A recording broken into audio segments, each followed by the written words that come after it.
Hello my dear. तो आज के इस वीडियो में हम लोग जानने वाले हैं नीट एग्ज़ाम के बारे में। ऑलरेडी थंबनेल और टाइटल में आपने देख ही लिया। देखो, हम ये वीडियो खास करके क्लास 10th में जो पढ़ रहे हैं उनके लिए बता रहे हैं, या जो भी 9th में है वो भी इनके लिए यूज़फुल रहेगा, क्लास 8 वाले के लिए भी यूज़फुल रहेगा। जो भी आगे जाके नीट एग्ज़ाम को नीट एग्ज़ाम में अपेयर होना चाहते हैं उन सब के लिए हेल्पफुल रहेगा। ओके, तो नीट एग्ज़ाम है क्या, एक एक करके सुनते हैं। इसमें आपको क्या क्या चरणों से गुजरना पड़ेगा, कैसे कैसे आपको ये करना पड़ेगा, टैकल करना पड़ेगा, मतलब एक बेसिक आपको प्लानिंग हम बताना चाहते हो। ओके, जैसे कि कब से तैयारी करें, क्या क्या पढ़ सकते हो, कहाँ से पढ़ सकते हो, कब से पढ़ सकते हो, ये सब बताएंगे। ओके, तो चलिए स्टार्ट करते हैं। सबसे पहली बात, इंडिया में जो नीट एग्ज़ाम होता है जिसका फुल फॉर्म है नेशनल एंट्रेंस एलिजिबिलिटी टेस्ट, ये मेडिकल एग्ज़ाम होता है। ये 12वीं के बाद ही आप दे पाओगे, मतलब 12th के बाद। और ये देने के लिए कम से कम आप जो है साइंस बैकग्राउंड के होना चाहिए, और साइंस में भी क्या होना चाहिए, तो बायोलॉजी आपका होना चाहिए, फिजिक्स केमिस्ट्री बायो। देन आपका जो लैंग्वेज सब्जेक्ट होता है इंग्लिश हिंदी, ये आप ले सकते हो। कि तो आपको नीट एग्ज़ाम देने के लिए पहले तो साइंस बैकग्राउंड का होना पड़ेगा 10th पास होने के बाद। कोई भी बोर्ड से doesn't matter, Bihar board, Kerala board, CBSE board, ICSE board, कोई मैटर नहीं होगी। पहले जो है नीट एग्ज़ाम जो है सीबीएसई करवाती थी, क्योंकि बट अब जो 2018 के बाद 18 के बाद 19 से जो है एनटीए करवाती है। एनटीए का मतलब नेशनल टेस्टिंग एजेंसी, तो ये एग्ज़ाम करवाती है और एग्ज़ाम का नाम है नीट एग्ज़ाम। प्रेजेंट टाइम में देखा जाए इंडिया में 680 मेडिकल कॉलेजेस हैं, 680 मेडिकल कॉलेज, लेकिन ये सारे गवर्नमेंट मेडिकल कॉलेजेस नहीं हैं। इसमें से अप्रोक्सीमेटली 370 मेडिकल कॉलेज गवर्नमेंट का है, बाकी कुछ प्राइवेट है, कुछ डीम्ड है, कुछ सेमी ऑटोनोमस है। ये सब क्या होता है, इतना बस सोचिए, बस अब इतना समझ लीजिए कि गवर्नमेंट मेडिकल कॉलेज 370 है, या टोटल मेडिकल कॉलेज 600 प्लस है, 680 के आसपास। और टोटल एमबीबीएस सीट कितना है, तो आंसर आप एमबीबीएस का फुल फॉर्म में क्या होता है आपको ये तो पता होगा अच्छे से। एमबीबीएस का मतलब होता है bachelor of medicine and bachelor of surgery. तो बेसिकली नीट एग्ज़ाम इसलिए दिया जाता है कि कल जाके आप एक डॉक्टर बन सको, और डॉक्टर बनने के लिए आपको नीट एग्ज़ाम तो अपेयर करना ही पड़ेगा और उसको क्रैक भी करना पड़ेगा, है ना। तो इसका सिलेबस का अगर बात करती हो तो 720 मार्क्स का एग्ज़ाम होता है। 720 मार्क्स में 4 सब्जेक्ट होते हैं, और ये 4 सब्जेक्ट कौन कौन से होते हैं, physics, chemistry, zoology and botany. Basically bio को ही 2 हिस्सों में बांटा जाता है, जोलॉजी एंड बॉटनी। और सब में से 50-50 क्वेश्चन पूछा जाता है। ज़रा सुनिएगा, 50-50 क्वेश्चंस, बट आपको पूरा अटेम्प्ट नहीं करना पड़ता है। जैसे कि 45 क्वेश्चन आपको अटेम्प्ट करना पड़ेगा फिजिक्स में से, 5 सवाल आप छोड़ सकते हो। ये कैसे, वही बताएंगे। केमिस्ट्री में भी 50 क्वेश्चन होगा, आप कोई भी 45 बनाओगे, 5 सवाल छोड़ सकते हो, कोई भी नहीं, ये भी समझाएंगे। Okay, then zoology and botany, इसमें भी टोटल 50-50 होंगे, 100 क्वेश्चन, इसमें से आप 5-5 छोड़ दीजिए, आपको 90 सवाल आपको बनाना पड़ेगा। तो टोटल 180 क्वेश्चन आपको अटेम्प्ट करना होता है टोटल 200 क्वेश्चन में से। तो 200 सवाल है जिसमें से आपको 180 क्वेश्चन अटेम्प्ट करना पड़ेगा। 5-5 करके आप सब में से छोड़ सकते हो, physics, chemistry, zoology and botany में से। और लेकिन किस में से छोड़ेंगे, तो ज़रा प्लीज़ समझिएगा। बेसिकली होता क्या है, फिजिक्स में 2 सेक्शन होंगे, part A, section A, section B. Chemistry में 2 सेक्शन होंगे, सेक्शन ए, सेक्शन बी। उसी तरह जोलॉजी एंड बॉटनी में भी सेक्शन ए, सेक्शन बी होता है। ये 2021 से ऐसा हुआ, इससे पहले ऐसा नहीं था। ओके, तो आपको करना क्या है, जो सेक्शन ए होता है उसमें से आपको 35 क्वेश्चन दिया जाएगा और आपको वो कंपलसरी अटेम्प्ट करना पड़ेगा। और जो सेक्शन बी रहेगा जिसमें 15 सवाल और रहेंगे, उसमें से कोई भी आपको 10 अटेम्प्ट करना पड़ता है। उसी तरह सेक्शन बी में टोटल 35 क्वेश्चन आपको सेक्शन बी में, सॉरी, मान लीजिए कोई और सब्जेक्ट, केमिस्ट्री में भी आपको 50 क्वेश्चन होगा, उसमें से 35 आपको अटेम्प्ट करना पड़ेगा, सेक्शन ए से कंपलसरी है। और 15 में से कोई भी 10 अटेम्प्ट करना पड़ेगा सेक्शन बी में से। सेम इसी तरह सोचते जाइए कि section A, section B, section A, section B, सब में से 35-10, 35-10, इस तरह 45-45-45-45, टोटल 180 क्वेश्चन आपको अटेम्प्ट करना है। और सब सही मारने पर, मतलब राइट आंसर पर आपको 4 मार्क्स मिलेंगे, और रॉन्ग मारने पर आपका जो है कितना कटेगा, तो आंसर है -1। तो गलती ना मारे, ये भी आपको ध्यान देना पड़ेगा। ओके, और इस तरह 180 इंटू 4 अगर आप करते हो तो टोटल मार्क्स 720 का होता है। 720 मार्क्स में अगर आप गवर्नमेंट मेडिकल कॉलेज चाहते हो तो कम से कम 600 प्लस मान के चलिए आपको लाना ही पड़ेगा, कम से कम। प्रेजेंट टाइम की बात है, ओके, क्योंकि आजकल बच्चे बहुत अच्छे अच्छे मार्क ला रहे हैं, तो आपको 600 प्लस का टारगेट देखना पड़ेगा। हम तो ये भी कहेंगे 600 को 650 का टारगेट लेके चलिए। ओके, 650 प्लस हो तो कन्फर्म आपको जो मेडिकल कॉलेज आप चाहते हो, बढ़िया से बढ़िया मेडिकल कॉलेज आपको मिल जाएगा, गवर्नमेंट मेडिकल कॉलेज। ओके, और वहाँ पर खर्चा कम होगा। अगर आप प्राइवेट में जाते हो तो बहुत ज़्यादा पैसा लग जाएगा। ओके, तो ये सब बातें हैं। अब बात ये है, ज़रा समझिएगा, 2013 से लेकर 2022 की बात किया जाए, ये 10-9 साल की बात किया जाए, 2013 में लगभग 5 से 6 लाख बच्चे मेडिकल का एग्ज़ाम देते थे।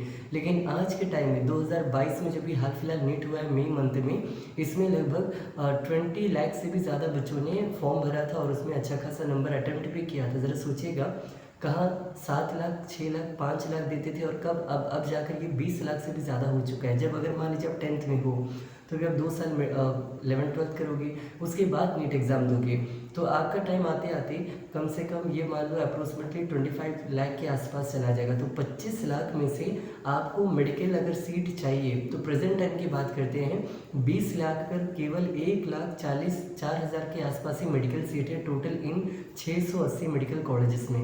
तो अगर आपको ये 1 लाख सीट में आना है, सोचिए 20 लाख पर 1 लाख, और जब आप नीट दोगे तो क्या पता 25 लाख पर 1,10,000 सीट हो या 1,30,000 सीट हो, और सब गवर्नमेंट सीट भी नहीं है, उसमें से कुछ तो मेडिकल प्राइवेट के भी है, कुछ सेमी ऑटोनोमस भी है।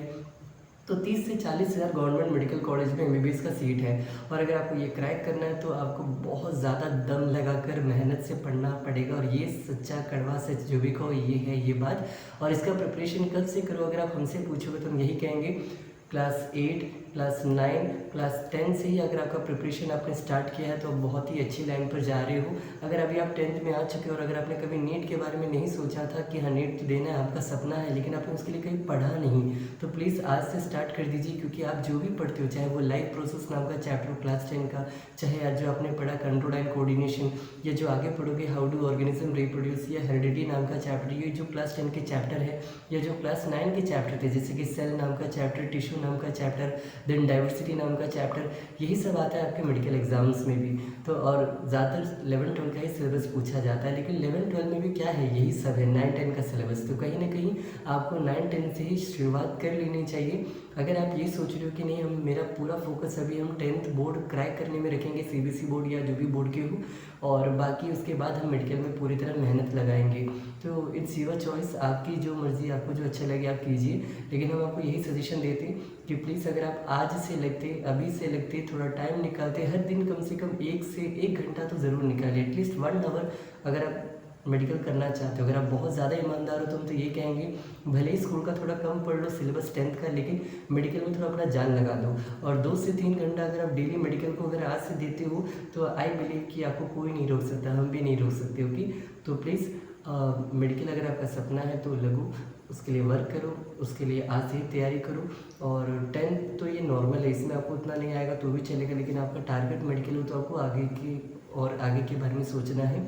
बहुत सारी बुक्स आपको मार्केट में अवेलेबल होंगी, और हम तो ये कहेंगे अभी के लिए आप बेसिकली बस एनसीईआरटी को अच्छे से कवर करो, सब चैप्टर को समझो, 9-8 की भी एनसीईआरटी निकालो, क्योंकि 8 में जो साइंस के चैप्टर है वही सब 10th में भी है।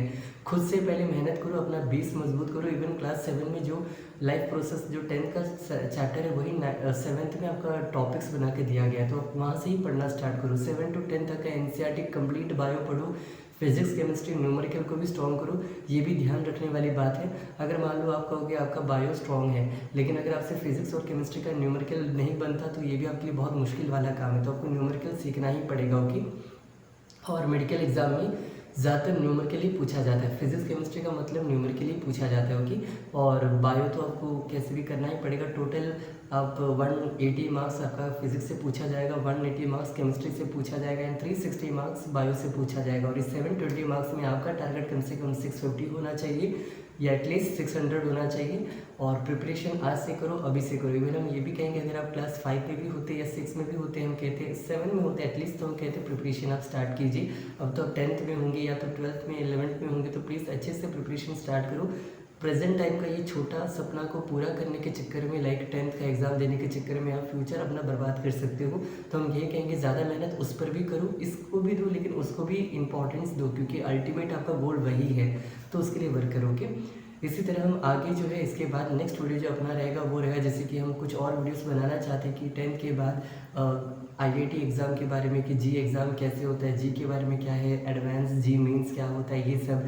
फिर गवर्नमेंट जॉब्स अगर आप करना चाहते हो तो वो कैसे होगा, जैसे कि 2 तरह के गवर्नमेंट जॉब्स होते हैं, वो क्या हम आपको नेक्स्ट वीडियो में बताएंगे। इस तरह और वीडियोस लाते जाएंगे। या अगर आप यूपीएससी करना चाहते हो तो यूपीएससी क्या आप देना सही रहेगा या नहीं रहेगा, या कौन यूपीएससी दे सकता है। जैसे मान लीजिए आप मेडिकल के हो तो क्या आप यूपीएससी दोगे? बिल्कुल दे सकते हो। और यूपीएससी में कौन सा आईएएस वाईएएस बनने के लिए नहीं बोल रहे हैं। यूपीएससी के अंदर एक टॉपिक है, एक एग्ज़ाम होता है जिसका नाम है आईएमएस, इंडियन मेडिकल सर्विस। अगर आप ये देते हो तो बहुत ही अच्छे रैंक के डॉक्टर्स बन सकते हो पोस्ट पर। तो उसके बारे में भी हम लोग जानेंगे। तो हम एक एक करके इस तरह का फ्यूचर गाइडेंस टाइप का वीडियो लाते जाएंगे। ये वीडियो में हम लोग बेसिकली नीट को कवर किए थे। आई होप आपको ये समझ आए कि आपको प्रिपरेशन स्टार्ट कर देनी चाहिए, थोड़ा सा ही सही लेकिन डेली पढ़ो। एक नोटबुक अलग से खरीद दीजिए बाइंडेड वाला, हेडिंग दो नीट या माई ड्रीम जो भी करके, और उसमें थोड़ा थोड़ा हर टॉपिक को कवर करो। जब 7 का पढ़ोगे उसमें से जो जो इंपॉर्टेंस मिला उनको राइट डाउन कीजिए, 8 में जो जो इंपॉर्टेंस मिला उसको राइट डाउन कीजिए। इस तरह हर चीज़ को पढ़ते चलिए, अपना बेस खुद से मजबूत कीजिए। हर टाइम आपको, हर वक्त आपको गाइडेंस देने वाला, करने वाला आपको क्या पता ना मिले, तो खुद के गाइडेड खुद बनो और पढ़ते रहो, क्या पता आपका सपना पूरा हो जाए। I wish. इस वीडियो के लिए इतना ही। आई होप आपको समझ आया जो हम कहना चाहते हैं। अगर आपको अच्छा लगा, अगर आपको समझ आया तो कुछ बताओ कमेंट सेक्शन में, जो भी होगी। इस वीडियो के लिए इतना ही। Thank you. तू है तो मुझे फिर और क्या चाहिए, तू है तो मुझे फिर और क्या चाहिए।